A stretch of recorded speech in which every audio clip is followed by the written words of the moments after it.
सुप्रभात आप सबको। तो हम लोग देख रहे थे 2013 का पेपर, तो उसमें 81 नंबर तक देखे थे हम लोग। आज स्टार्ट करना है 82 से, और आज पेपर हम लोग का पूरा हो जाएगा समाप्त 2013 का। उसके बाद 2016 और उसके बाद 2021 का पेपर, और पूरा टीजीटी का पेपर समाप्त हो जाएगा। ठीक है, तो इसमें देखा जाए पहला प्रश्न क्या है, निम्न में किस पत्रिका से संबंधित साहित्यकार नहीं है। तो ये पत्रिका है और इसके संपादक रहे हैं। ठीक है, तो नया ज्ञानोदय रविंद्र कालिया, पहल ज्ञानरंजन, तद्भव अखिलेश और दस्तावेज रामचंद्र तिवारी। तो यही गलत दिया है इसमें। ये दस्तावेज जो पत्रिका है इसके संपादक कौन रहे हैं, विश्वनाथ प्रसाद तिवारी। ठीक है, ध्यान देना है दस्तावेज। और ये नया नया ज्ञानोदय जो है रविंद्र कालिया, इसको भी ध्यान देना है कि दिल्ली से मासिक पत्रिका है, दिल्ली मासिक। स्थान पूछ लेता है ना कहाँ से निकलती थी, तो नया ज्ञानोदय दिल्ली ध्यान देना है, और मासिक पत्रिका। और एक ज्ञानोदय नाम से बस है, तो उसको भी ध्यान देना है कि कन्हैयालाल मिश्र प्रभाकर उसके संपादक, और वो कलकत्ता से निकलती थी। ठीक, ज्ञानोदय। और ये देखिए पहल ज्ञानरंजन की है ही, ये भी ठीक है। तो ये जयपुर से, इसको ध्यान देना है कि पहल जयपुर से और त्रैमासिक थी ये। और ये तद्भव अखिलेश की है। ठीक, इसको भी ध्यान देना है, मोस्ट इम्पॉर्टेंट ये भी है। अब देखिए आगे देखा जाए, कढ़ाई से गिरा चूल्हे में आ पड़ा का भाव है। तो एक विपत्ति से छूटकर दूसरी में आ पड़ना, कढ़ाई और चूल्हा पास पास होता है। एक बार भूल होती है तो बार बार होती है, कढ़ाई चूल्हे में गिर गई। तो कढ़ाई से गिरा चूल्हे में आ पड़ा, तो ऐसा कुछ एक और है ना मुहावरा, याद आ रहा होगा। तो वही चीज़ है कि एक विपत्ति से छूटकर दूसरी में आ पड़ना, वही चीज़ है। ठीक, अब देखा जाए 84 नंबर प्रश्न, प्रभु जी तुम चंदन हम पानी इस पंक्ति के रचनाकार हैं। तो यहाँ पे पंक्ति पूछ रहा है न, चंदन दास। देखिए बस भ्रमित करने के लिए दिया, चंदन दास नाम की कोई है ही नहीं। ठीक, मलुक दास, नानक, संत रैदास। तो ये जो पंक्ति है किसकी है, रैदास की है। ठीक, और ये प्रभु जी तुम चंदन हम पानी है ना, अब बस रहेगा तुम चंदन हम पानी। ठीक, तो ये किसकी रचना रहेगी, ये रहेगी विद्यानिवास मिश्र की, निबंध रहेगा उनका। ठीक, ये भी ध्यान देना है, तुम चंदन हम पानी। देखिए यहाँ पे दिया है, प्रभु जी तुम चंदन हम पानी पंक्ति के रचनाकार संत रैदास हैं। संत रैदास विक्रम की 15वीं शती मीरा के पथ प्रदर्शक, इनके गुरु भी माने जाते हैं मीरा के। संत धन्ना और पीपा के संगी तथा कबीरदास के समकालीन संत थे। तो जिस दिन कबीरदास का 1398 में हुआ है, इनका भी ध्यान देना है कि रैदास का भी 1398 है। ठीक है, लेकिन ध्यान देना है कि अगर कबीर और रैदास दोनों को साथ दे देगा तो रैदास को पहले लगाया जाएगा कि रैदास का पहले जन्म हुआ था। ये भक्ति काल के निर्गुण शाखा के कवि थे। अब देखा जाए 85 नंबर प्रश्न, पूछ रहा है कलश का पर्याय है। तो कलश का पर्याय क्या है, जल होगा कि कुंभ होगा कि पात्र होगा कि उपस्कर होगा। तो यहाँ पे जो कलश का मतलब होता है कुंभ। ठीक, अब देखिए 86 नंबर प्रश्न, नाटक के लिए रंगमंच होना चाहिए, रंगमंच के लिए नाटक नहीं, यह कथन किसका है। तो ये बहुत मोस्ट इम्पॉर्टेंट है, इसको ध्यान देना है कि नाटक के लिए रंगमंच होना चाहिए, रंगमंच के लिए नाटक नहीं। यह कथन किसका है, मोहन राकेश का है कि मुद्रा राक्षस का है कि डॉक्टर राम कुमार वर्मा का है कि जयशंकर प्रसाद का है।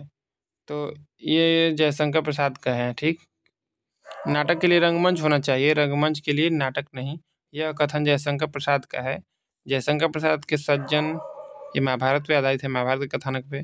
कल्याणी परिणय, करुड़ालय, प्रथम गीति नाट्य है, प्रायश्चित, राजश्री यहाँ पे रहेगा, विशाख दत्त है, अजातशत्रु, कामना, जन्मेजय का नागयज्ञ, स्कंदगुप्त, एक घूट, प्रथम एकांकी है। चंद्रगुप्त एवं ध्रुवस्वामिनी नाटक है, ध्रुवस्वामिनी इनका अंतिम नाटक है 1933, चंद्रगुप्त 1931 है। अब देखिए चंद्रिका का पर्याय है, 87वां प्रश्न है, चंद्रिका का पर्याय है। तो चंद्रहास होगा कि रजत होगा कि कौमुदी होगा कि स्वर्ण किरण होगा। तो ये कौमुदी होगा। ठीक, चांदनी वही है, चंद्रिका चांदनी। चंद्रिका का पर्याय कौमुदी होता है। चंद्रिका के पर्याय हैं ज्योत्सना, चंद्रमरीचि, अमृत तरंगिणी। अब देखिए 88वां प्रश्न, सांप्रदायिक समस्या पर लिखा गया उपन्यास कौन है। तमस, बलचनमा, अपने अपने अजनबी, बूंद और समुद्र। तो ये तमस जो है ये सांप्रदायिक समस्या पर लिखा गया है।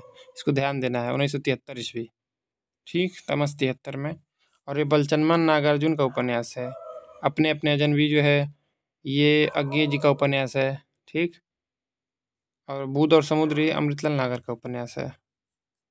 सांप्रदायिक समस्या पर लिखा गया उपन्यास तमस है। यह भीष्म साहनी द्वारा लिखा गया है। इसमें विभाजन की मानसिकता एवं उससे लाभ उठाने वाले लोगों को बेनकाब किया गया है। बलचनमन उपन्यास नागार्जुन का है। अपने अपने अजनबी अज्ञे लिखित उपन्यास है। देखिए इसमें अपने अपने अजनबी जो है इसमें पात्र हैं यूके शर्मा, ठीक। तो ये जो है उपन्यास है इसमें ये जन्म और मृत्यु की समस्या पर लिखा गया है, ठीक। ठीक, तो इसको यहाँ पे ध्यान देना है कि अपने अपने अजनबी जो है ये मृत्यु से साक्षात्कार पर लिखा गया है, ठीक। ये विदेशी पृष्ठभूमि पर है। अपने अपने अजनबी आगे लिखित उपन्यास है। बूंद और समुद्र अमृतलाल नागर का उपन्यास है, जिसमें भारतीय समाज का रीति रिवाज, आचार विचार, जीवन दृष्टि, मर्यादाओं एवं मान्यताओं का चित्रण कथानक द्वारा किया गया है। अब देखिए 89वां प्रश्न। प्रेम कुपंथ कराल महा तरवार की धार पे धावनो है, इस पंक्ति के रचयिता हैं। तो ये पंक्ति पूछ दिया, आलम की है पंक्ति की, मतिराम की है कि घनानंद की है कि बोधा की है। तो ये पंक्ति किसकी है? बोधा की है, ठीक। बुद्धिसेन इनका नाम था। प्रेम का पंथ कराल महा तरवारी की धार पे धावनो है, इस पंक्ति के रचयिता बोधा है। बोधा रीति काल के रीतिमुख धारा के कवि थे। वे पन्ना राज दरबार की सुभान नामक वेश्या पर आसक्त थे। तो ये पन्ना नरेश खेत सिंह के आश्रित थे, ठीक। प्रेम की परिधि स्वानुभूत व्यंजना करने में वे बड़े कुशल थे। इनकी भावुकता एवं रसज्ञता का परिचय इस उपयुक्त पंक्ति में दिखाई पड़ता है। तो ये तो इनकी पंक्ति हो गई। एक घनानंद की पंक्ति है, दोनों एक एक दूसरे का विरोधी है। तो ये कह रहे हैं कि प्रेम को पंथ कराल महा, तो प्रेम को बता रहे हैं कि जो पंथ है वो बहुत कठिन है। लेकिन एक घनानंद की पंक्ति है, वो कहते हैं कि अति सुधो स्नेह को मार्ग है, जहाँ नेक सयानप बाक नहीं। तो ये एकदम सीधा कौन बताता है प्रेम के मार्ग को? तो घनानंद। ये भी पंक्ति जो है घनानंद की है, उसको ध्यान देना है। अति सुधो स्नेह को मार्ग है, घनानंद। अब देखिए 90वां प्रश्न। निम्न में से किस कवि को अपभ्रंश का वाल्मीकि कहा जाता है? तो अपभ्रंश में जो रामायण लिखेगा उसी को वाल्मीकि कहा जाएगा। तो सरपा कहा जाता है कि पुष्पदंत को कहा जाता है, स्वयंभू कहा जाता है कि हेमचंद को कहा जाता है? तो कहा जाता है स्वयंभू को, ठीक। अपभ्रंश का वाल्मीकि, अपभ्रंश का वाल्मीकि स्वयंभू कहा जाता है। पौमचर्यु ऋक्षिणेमचर्यु, ये एक रचना है पौमचर्यु और ऋक्षिणेमचर्यु और स्वयंभू छंद, ये इन्होंने 3 ग्रंथ लिखे हैं। तो यहाँ पे देखिए पौमचर्यु जो है इसी में राम का वर्णन मिलता है, ठीक। राम कथा इसी में है। और पुष्पदंत को अपभ्रंश का बहुभूत कहा जाता है। और सरपा को हिंदी का प्रथम कवि कहा जाता है, राहुल संकीर्तन जी का है। और हेमचंद को देखिए, हेमचंद जो है इनको कलिकाल सर्वज्ञ भी कहा जाता है। ये भी ध्यान देना है कि कलिकाल सर्वज्ञ किसे कहा जाता है? तो हेमचंद को। और ये भी प्रश्न बन चुका है कि हिंदी का सबसे बड़ा कवि कौन है? तो स्वयंभू को राहुल संकीर्तन जी कहते हैं। ये मोस्ट इंपॉर्टेंट है कि हिंदी का सबसे बड़ा कवि कौन है? तो स्वयंभू, ठीक। देखा जाए 91वां प्रश्न। यह है कि अरुण या मधुमेह देश हमारा, यह किसने कहा? तो ये किसने कहा है? किस पात्र ने? ध्रुवस्वामिनी ने, देवसेना, कार्नेलिया, मधुलिका। तो ये कार्नेलिया गाती है ना, चंद्रगुप्त नाटक में है। अरुण या मधुमेह देश हमारा, यह कथन पात्र कार्नेलिया ने कहा। जयशंकर प्रसाद जी के ऐतिहासिक नाटकों में चंद्रगुप्त नाटक का विशिष्ट स्थान है। यह नाटक उन्होंने 1931 ईस्वी में लिखा था। चाणक्य एवं चंद्रगुप्त इसके प्रमुख पात्र हैं।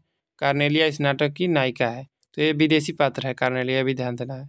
उपयुक्त पंक्ति कार्नेलिया द्वारा कही गई है। अब देखिए 92वां प्रश्न। खेट कौतुकम किसकी रचना है?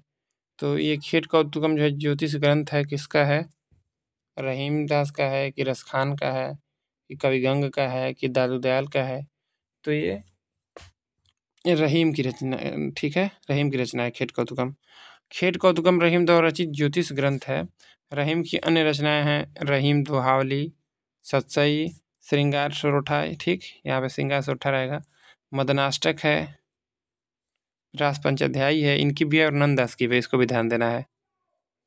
रहीम ने तुलसी के समान अवधी और ब्रज दोनों भाषाओं में काव्य रचना की है। बरवे नायिका भेद अवधि में इनका है। अब देखिए आगे 93 नंबर प्रश्न। समरस्थे जड़ या चेतन सुंदर साकार बना था, चेतनता एक विलसती, आनंद अखंड घना था, इन पंक्तियों में कौन सा रस है? तो ये जो है पंक्ति कामायनी से ली गई है, तो इसमें रस पूछ रहा है कौन सा है। ऑप्शन क्या है? श्रृंगार रस होगा कि करुण रस होगा कि शांत रस होगा कि भयानक रस होगा? तो यहाँ पे शांत रस होगा। ठीक, पढ़ने पे कुछ समझ में नहीं आ रहा है ना कि क्या होगा, तो शांत रस हो जाएगा। प्रश्नानुसार इन पंक्तियों में शांत रस है। मन में संयम, शांति या वैराग्य को जागृत करने वाले प्रसंगों के चित्रण में शांत रस होता है। इसका अस्थायी भाव निर्वेद होता है। ठीक, ध्यान देना इसको कि संयम, शांति या वैराग्य को जागृत करने वाले प्रसंगों के चित्रण में शांत रस होता है। शांत रस का अस्थायी भाव निर्वेद या वैराग्य है। देखिए 94 नंबर प्रश्न।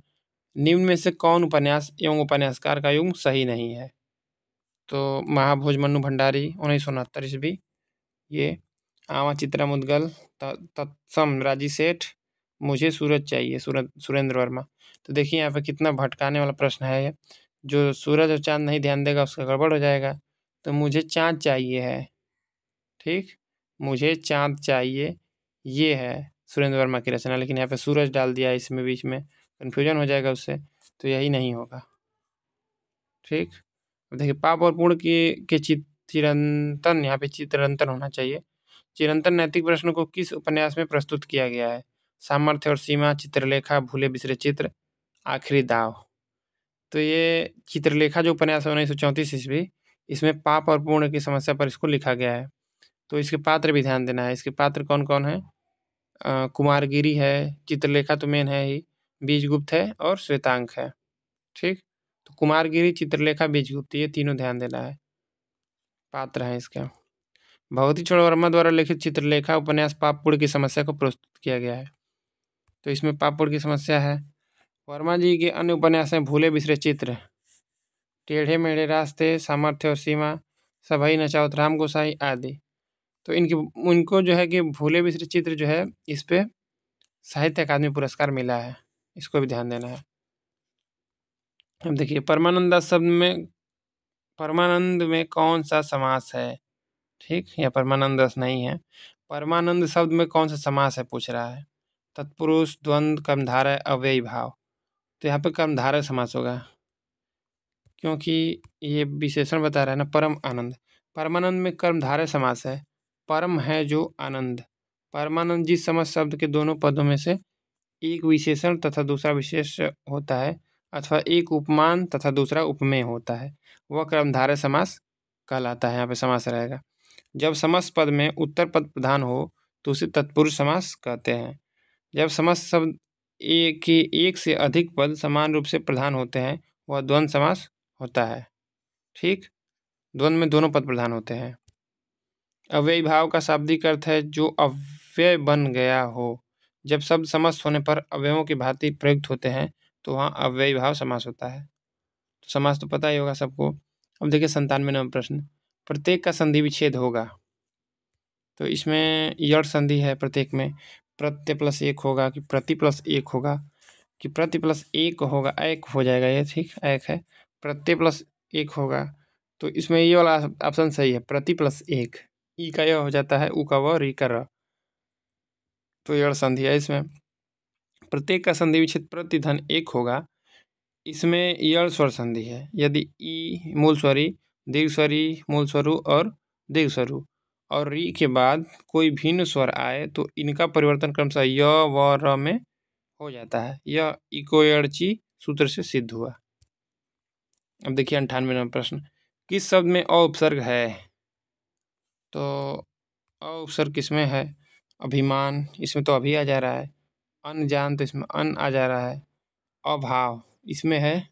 ठीक, और इसमें अवमान में इसमें अ आ जा रहा है, तो इसी में अभाव है ना, तो इसमें अ उपसर्ग है, यही हो जाएगा सही। बिहारी हिंदी की बोली का नाम है। तो बिहारी हिंदी की बोली कौन सी है? इसमें मगही, यहाँ पे बघेली रहेगा। देखिए गलत लिख दिया है, बधेली लिख दिया है। बघेली, छत्तीसगढ़ी, बुंदेली। तो देखिए मगही जो है ये बिहारी हिंदी में आएगी। बिहारी हिंदी में कितनी बोली आती हैं? 3। भोजपुरी, मगही, मैथिली।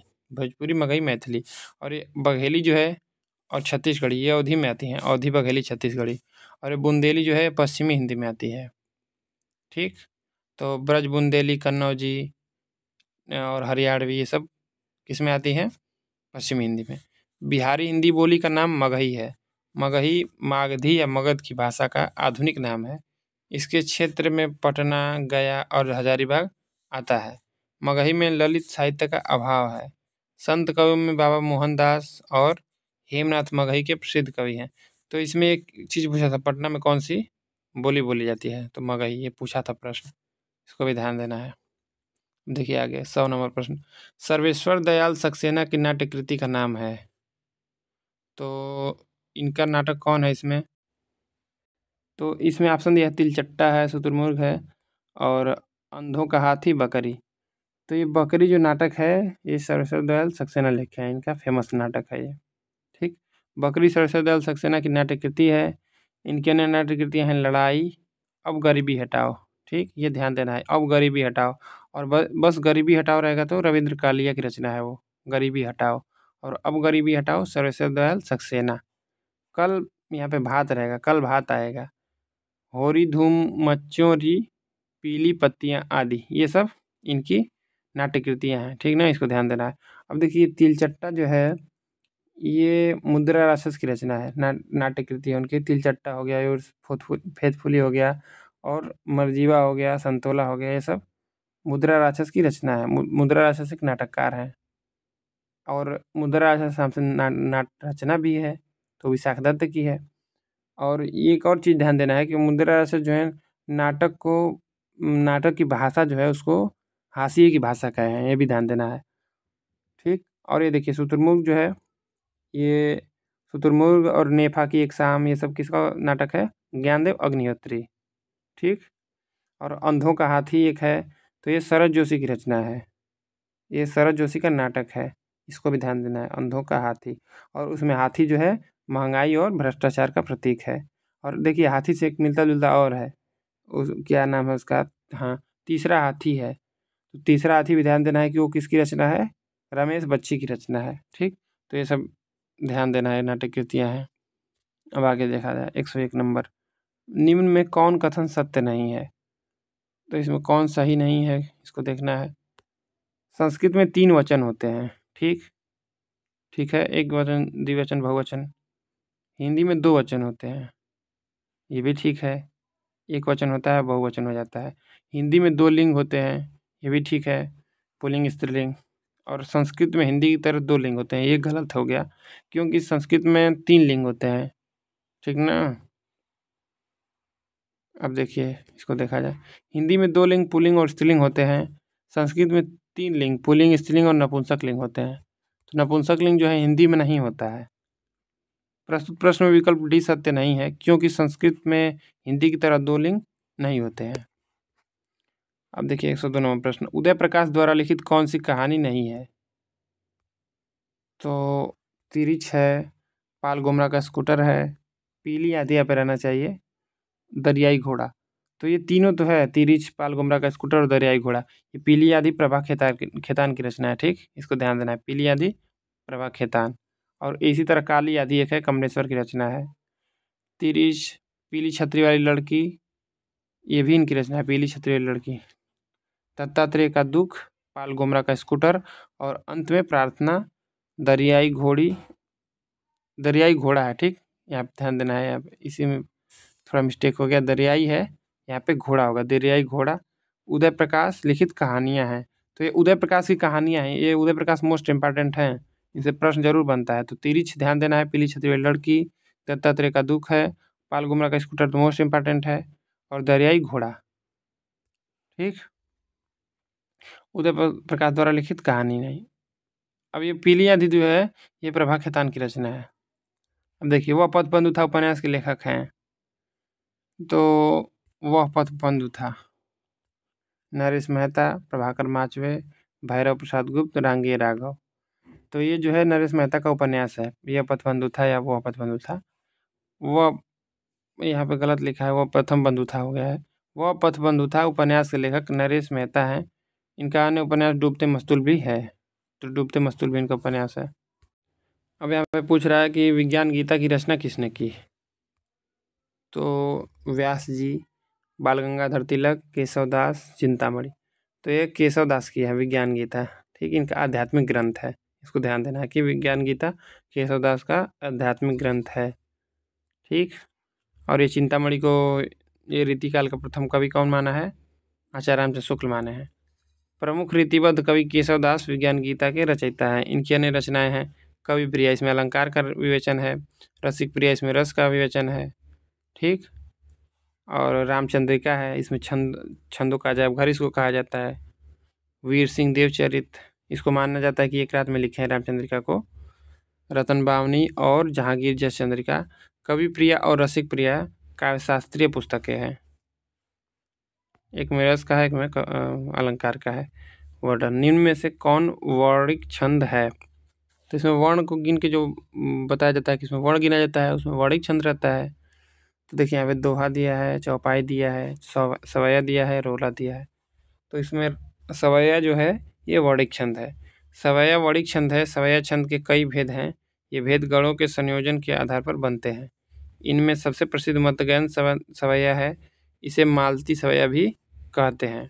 इसके प्रत्येक चरण में 7 भगड़ और अंत में 2 गुरु वर्ण होते हैं। इस प्रकार इस सवैया के प्रत्येक चरण में 23 वर्ण होते हैं। अब 196वां प्रश्न देखा जाए। स्वप्न का विलोम है। स्वप्न का विलोम क्या है? दिवा स्वप्न होगा कि खुमारी होगा कि निद्रा होगा कि जागरण होगा? तो ये स्वप्न का विलोम जागरण होता है। ठीक, अब देखिए 107वां प्रश्न। ओछे की प्रीति बालू की भीति का भाव है। तो इसका क्या मतलब होगा? ओछे की प्रीति बालू की भीति। बालू की दीवार कमजोर होती है। ओछे लोग बालू की दीवार बनाकर रहते हैं। बालू की दीवार की भांति ओछे लोगों का प्रेम अस्थायी होता है। बालू ओछा पदार्थ होता है। तो इसमें ये वाला सही होगा कि बालू की दीवार की भांति ओछे लोगों का प्रेम अस्थायी होता है। ठीक, देखा जाए आगे 108वां प्रश्न। नटों के जीवन संघर्षों का उल्लेख किस उपन्यास में नहीं है? यहाँ पे नहीं है, ध्यान देना है। तो कब तक पुकारूं, ये रंगीय राघव का उपन्यास है। सैलूस है और झूला नट है और सेवा सदन है। तो सैलूस जो है शिव प्रसाद सिंह का उपन्यास है।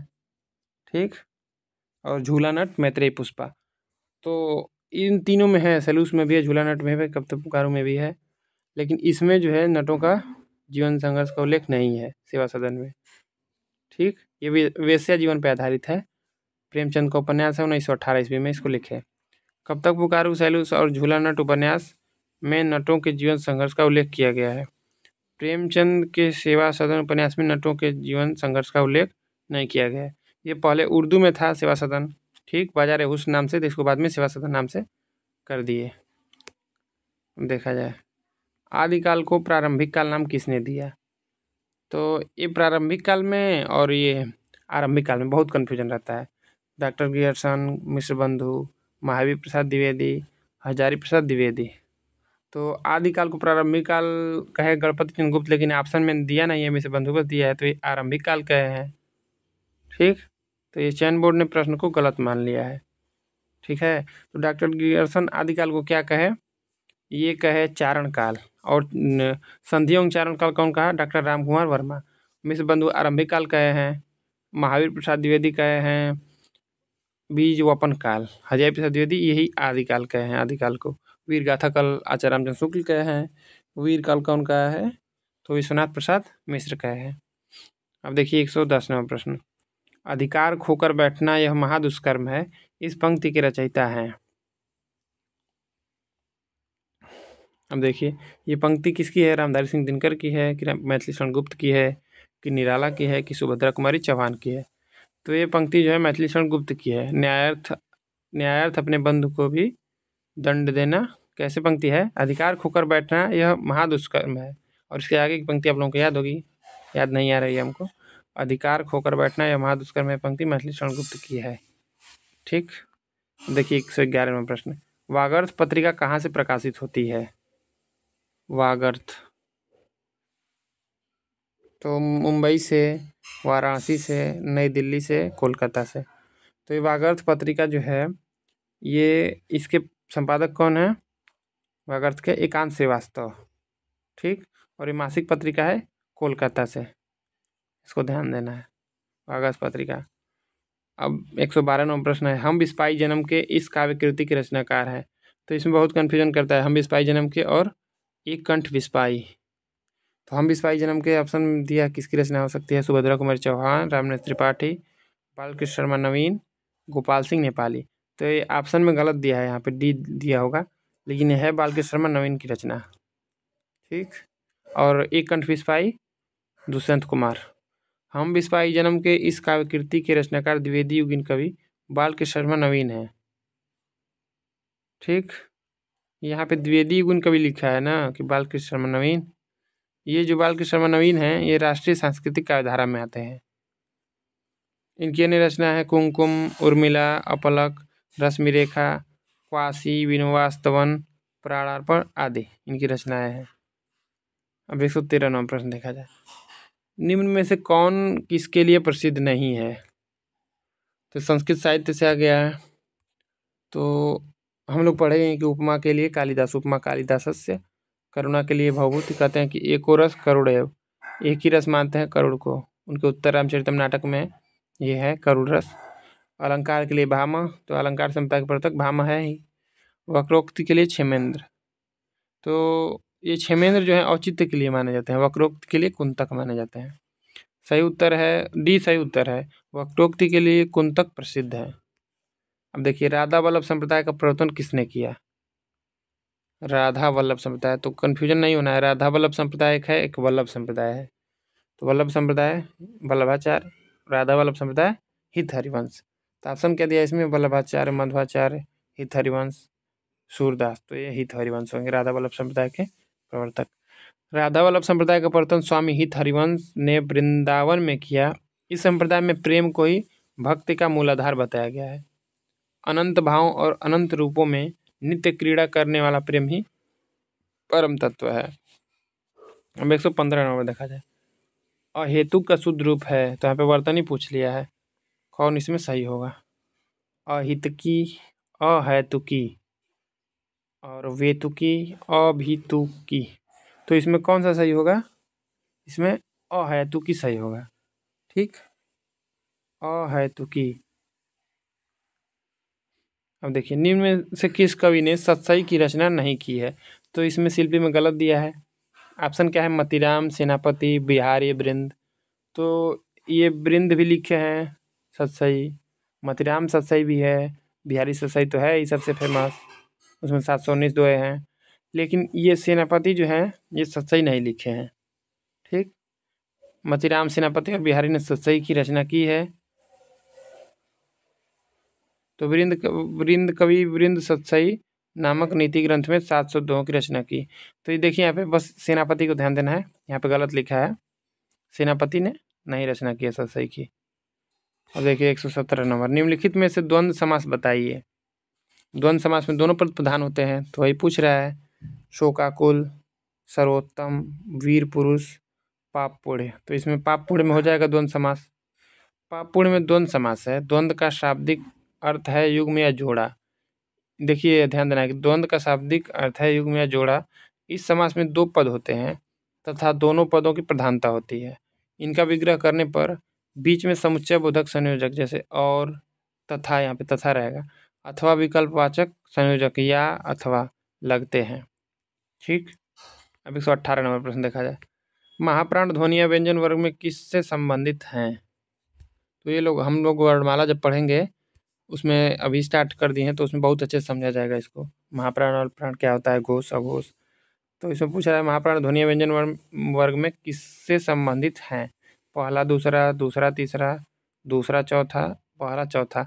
तो इसका बस आसान तरीका है, अल्प प्राण 135 याद कर लेना है, तो जो बचेगा महाप्राण 2 4 हो जाएगा, दूसरा चौथा। ठीक, महाप्राण ध्वनि या व्यंजन वर्ग में दूसरा एवं चौथा वर्ग से संबंधित हैं। अब देखिए 119 नंबर, जो शीघ्र ही किसी बात या युक्ति को सोच ले उसे कहेंगे। ये कितना बार, बहुत बार पूछा है। सहमति होगा, व्युत्पन्नमति होगा, प्रत्युत्पन्नमति होगा कि सम्मति होगा? तो इसका यही होगा प्रत्युत्पन्नमति मतलब जो शीघ्र ही किसी बात या युक्ति को सोच ले। ठीक। अब 120 नंबर प्रश्न, अंजू दीदी किस विधा की रचना है? तो ये नाटक है। ऑप्शन क्या दिया है? कविता, नाटक, कहानी, उपन्यास। तो ये नाटक है। अंजू दीदी नाटक विधा उपेंद्रनाथ अस की रचना है। अस की अन्य नाटक कृतियां हैं स्वर की झलक, इनका फेमस है नाटक। ठीक। छठा बेटा भी फेमस है। अलग अलग रास्ते, अंधी गली, कैद, उड़ान, जय पराजय आदि, ये सब इनके नाटक हैं। अब देखिए 121वां प्रश्न, न बहुत गर्म न बहुत ठंडा कहलाता है। तो न बहुत गर्म होगा न बहुत ठंडा होगा। समशीत, समउष्ण, उष्णकटिबंध, समशीतोष्ण। तो ये जो है ये सही होगा। इसका मतलब न बहुत गर्म न बहुत ठंडा, समशीतोष्ण। अब देखिए 122वां प्रश्न, निम्न में से दलित आत्मकथा नहीं है। तो अपने अपने पिंजरे, जूठन, तिरस्कृत, मेरी असफलताएं। तो ये अपने अपने पिंजरे किसकी रचना है? मोहनदास न्याय मिश्रा है। जूठन ओम प्रकाश वाल्मीकि और तिरस्कृत सूरजपाल सिंह चौहान। तो ये मेरी असफलताएं गुलाब राय की रचना है। यही जो है दलित आत्मकथा नहीं है। मेरी असफलताएं गुलाब राय की आत्मकथा है, जिसको दलित आत्मकथा नहीं कहा जा सकता है। अपने अपने पिंजरे, जूठन और तिरस्कृत दलित आत्मकथा है। अब देखिए 123वां प्रश्न, भाषा की सार्थक लघुतम इकाई है। तो ये भी हम लोग पढ़े थे भाषा में। पहला अध्याय जो है हम लोगों का वही था भाषा। तो उसमें पढ़ते हैं कि भाषा की सार्थक लघुतम इकाई है, शब्द होगी कि पद होगा कि ध्वनि होगा कि वाक्य होगा। तो जहाँ पे अगर सार्थक आ जाएगा, सार्थक, ठीक, परिभाषा में शब्द होता है, ठीक ना। और भाषा की लघुतम इकाई ऐसे पूछ देगा तो वर्ड या ध्वनि को बताया जाएगा। ठीक। तो ऐसे पूछ रहा है सार्थक, तो इसमें शब्द हो जाएगा। अब देखिए 124वां प्रश्न, शिवराज भूषण ग्रंथ में किसका विवेचन मिलता है? शिवराज भूषण बहुत फेमस है। इसमें पूछा था कि कितने अलंकारों का विवेचन है, तो 105। तो इसमें किसका विवेचन मिलता है? रस का मिलता है कि ध्वनि का मिलता है कि अलंकार का मिलता है कि औचित्य का मिलता है? तो इसमें अलंकार का विवेचन मिलता है शिवराज भूषण में। भूषण की रचना है, जो शिवाजी के आश्रय में रहते थे। भूषण ने शिवराज भूषण की रचना महाराजा शिवाजी के आश्रय में रहकर की। इनमें से शिवराज भूषण अलंकार ग्रंथ है, जिसमें 105 अलंकारों के लक्षण और उदाहरण जयदेवकृत चंद्रालोक के आधार पर दिए गए हैं। ये भी ध्यान देना है कि ये जयदेवकृत चंद्रालोक के आधार पर है। ये भी पूछ लेता है प्रश्न। और 105 प्रकार के अलंकारों का इसमें उदाहरण दिया गया है। ठीक। अब देखिए लास्ट, ये भी ध्यान देना है, भाषा भूषण एक जसवंत सिंह की रचना है। उसमें और इसमें शिवराज भूषण बहुत कन्फ्यूजन होता है। तो भाषा भूषण में 212 प्रकार के अलंकारों का उदाहरण है और लक्षण है। ठीक। अब देखिए कबीर किस शासक के समकालीन थे? लास्ट प्रश्न है हम लोगों का, कबीर किस शासक के समकालीन थे? हुमायूं के कि अकबर के कि सिकंदर लोदी के कि बहादुर शाह जफर के? तो ये सिकंदर लोदी के समकालीन थे। ठीक। यही ना इनको नदी में डूबा था सिकंदर लोदी, सिख तकी कहने पर। यह भी प्रश्न बन चुका है। सिकंदर लोदी 1488 से 1517 द्वारा किए गए अत्याचारों का वर्णन आनंददास कृत कबीर परिचय में है। तो ये भी ध्यान देना है, कबीर परिचय आनंददास की रचना है। इससे कबीरदास की साम्यता मिलती है। तात्पर्य यह है कि कबीर सिकंदर लोदी के समकालीन थे। ठीक। तो आज का हम लोगों का पूरा 13 का पेपर जो है समाप्त हो गया। अब इसके बाद देखा जाएगा 2016 का पेपर, उसके बाद 2021 का, उसके बाद पीजीटी का पूरा देखा जाएगा शुरू से। तो आप सबको जुड़ने के लिए धन्यवाद।